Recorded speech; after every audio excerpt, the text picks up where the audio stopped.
শ্রাবণের ধারার মতো পড়ুক ঝরে, পড়ুক ঝরে তোমারি সুরটি আমার মুখের পরে, বুকের পরে।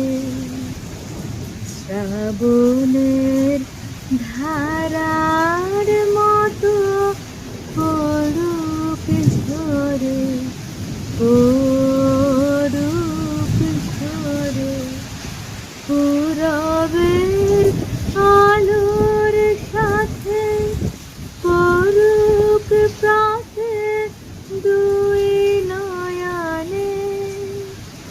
নিশীথের অন্ধকারে গভীর ধারে পড়ুক প্রাণ।